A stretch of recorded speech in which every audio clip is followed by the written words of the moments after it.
Have you been living a lie? Okay, this might rub some of you the wrong way, but I'm going to spill the tea on why I use sidereal astrology over tropical. Let's jump into it. If you're new here, then please be sure to follow and like this video if you got something out of it. And also be sure to share it with someone who might need to know that they're not really the astrological sign that they think they are. Okay? Oh, yes. And also, if you're new here, I'm Dashri, and I'm a practicing Vedic astrologer, and I focus on helping people clear their karmas and live a fulfilling life that's purposeful based on their astrological chart and why they were born in this lifetime. Now, astrology, as you know, serves as a map. It traces its roots back to a specific celestial alignment 2,000 years. However, there are two main branches of astrology: sidereal astrology and tropical astrology. As I've already told you, I practice sidereal astrology, following the ancient traditions of Vedic astrology, also known as Jyotish, or the science of light. Interestingly, Kabbalists, the Jewish mystics, also subscribe to sidereal astrology. So why do both Hindus and Jewish people favor sidereal astrology? Simply put, it just delves deeper. I'm not here to say that one branch is better than the other. What I'm doing is I'm sharing with you why Vedic or sidereal astrology is what I use to interpret charts, and how you can decide which one's best for you. And another reason that I choose sidereal astrology is because when I was in college, I was like, there's no way I could be this sign. It just didn't make sense. And it was until years later that I learned the hard way that I wasn't the sign I thought I was. I was actually another sign. And that made so much more sense to me. And it would have saved me a lot of trouble had I known that ahead of time. I want to add that in this video, I'm not going to be able to go over everything about the differences. There's just so much to share and too much to share. What I'm going to do is just give you a glimpse of the differences between tropical and sidereal. So what you need to know is that tropical astrology focuses on your sun sign, and sidereal astrology focuses on your moon sign, or your Chandra Lagna. At birth, the sun remains in the same position for about a month, but the moon, it shifts every 2 days. So you could be born in January, for instance, have the same sun sign as someone, but your moon sign is going to be completely different based on sidereal astrology. Now, the reason that Vedic astrology looks at the moon sign and Kabbalist astrology looks at the moon sign is because the moon holds significant importance in revealing how you think about things, what kind of relationships fulfill you.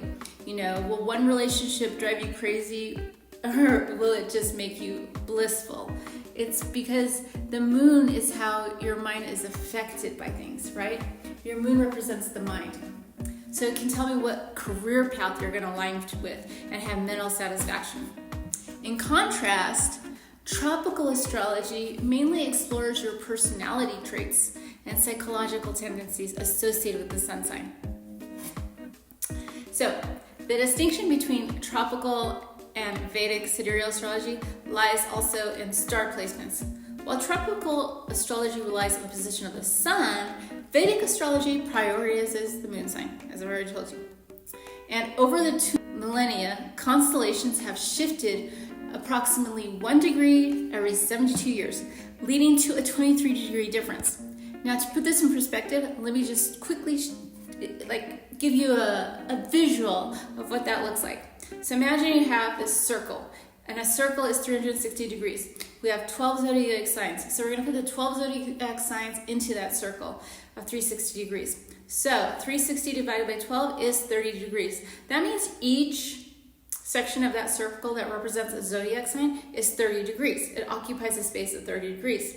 Now, if the zodiacs have shifted 23 degrees, that's like only 7 degrees minus the 30 degrees. That means it's shifted practically a whole sign over, or back 2 weeks. So for instance, if you think I'll just start at the top. If you think you're a Capricorn and you shift it back 2 weeks, that means you'd actually be a Sagittarius, if that makes sense. So I will share the dates, Vedic dates, in the comment section for you guys to check out to see what your astrological sign is according to Vedic astrology. So as you can see, Vedic astrology is a star-based system. Now, tropical astrology, it operates, like I said, on the sun or seasonal system, where the timing is connected to the seasons and remains consistent. We always have summer, spring, and fall at the same time of the year. While it's valid, it primarily focuses on the sun signs. Now, why is that a problem? Well, the sun sign just gives you a glimpse of your personality or psychological traits, okay? But it doesn't give you that deeper understanding by examining the other planetary influences, including Mercury and the moon. Again, Mercury is also about the mind, and it's very important to look at that in your chart because it can significantly impact your psyche. Additionally, Vedic astrology incorporates nakshatras. This furthers enrich the spiritual dimension of Vedic astrology or reading your chart. Each chart is divided into 27 nakshatras, and this deepens our spiritual understanding because each nakshatra embodies timeless qualities and has a mythological significance. Vedic astrology assigns a nakshatra to each full moon every month, providing us nuanced interpretations that's absent in tropical astrology. Again, that focuses on the sun. Now, another thing is that when we think of tropical astrology, it's Western astrology to be a little more precise, right? We always say, oh, I use Western astrology. Now, that means that the whole system itself is based on the Western culture. And we know that the Western culture is shallow.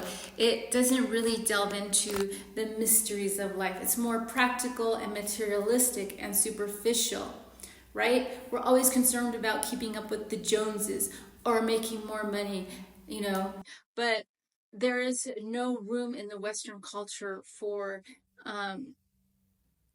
like woo-woo stuff.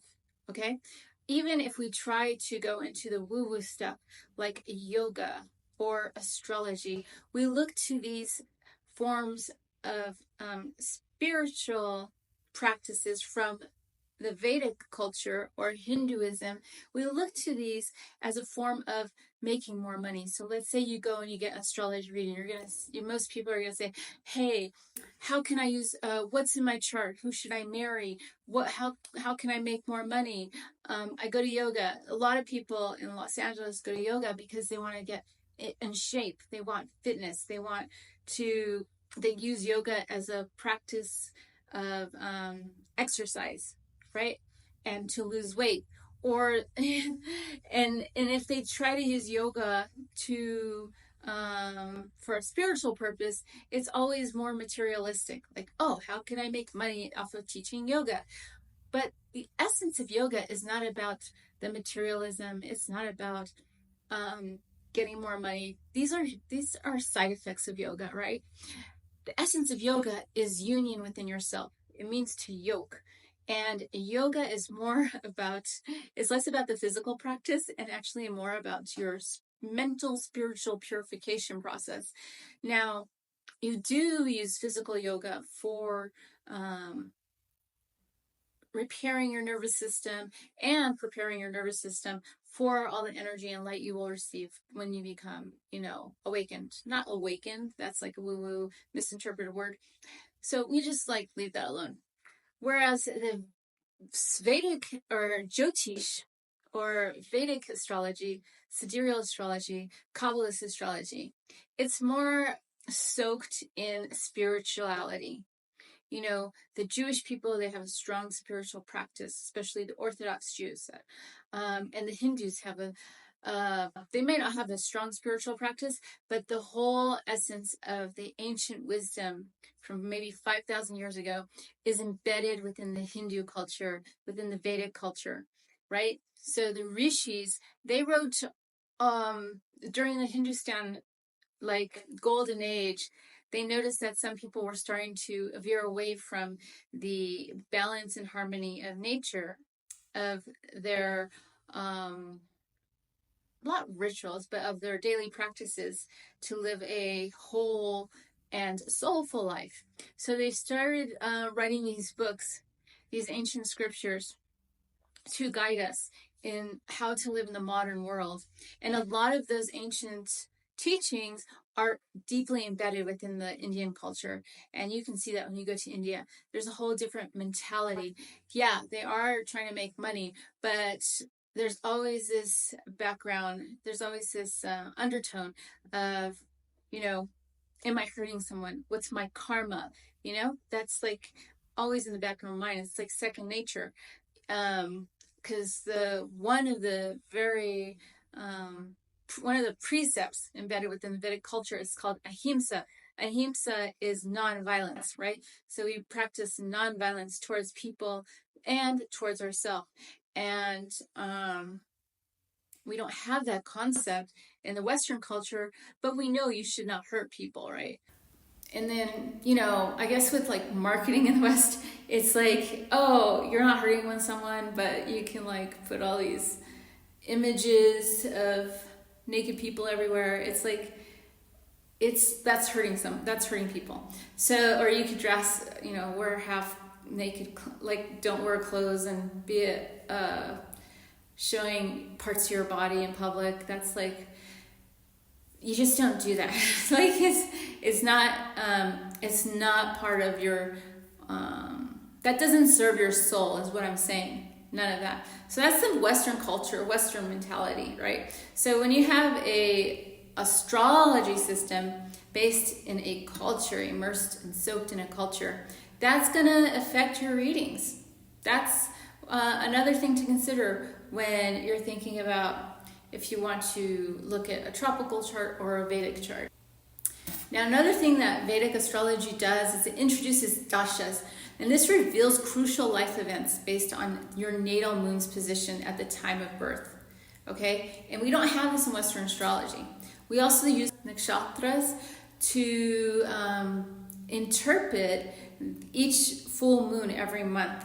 And it gives us a deeper understanding of that full moon and what we're here to transform during that month. So, as you know, Vedic astrology remains steadfast in its alignment with the stars, whereas Western astrology, it has misattributed its star placement because it's using a fixed star system, thinking that the stars where they were 2,000 years ago are still in that same place, and they just aren't. They've shifted. In essence, Vedic astrology delves deeper into your soul's journey in this lifetime as an extension of past lifetimes that you've lived, if you believe in reincarnation, which obviously Hinduism or Vedic astrology does. If you found this a great video, or if you got any information, please like and subscribe it, hit the heart button, and stay tuned for my next video where I'll briefly discuss the positive and negative aspects of each astrological sign. Okay. See you soon.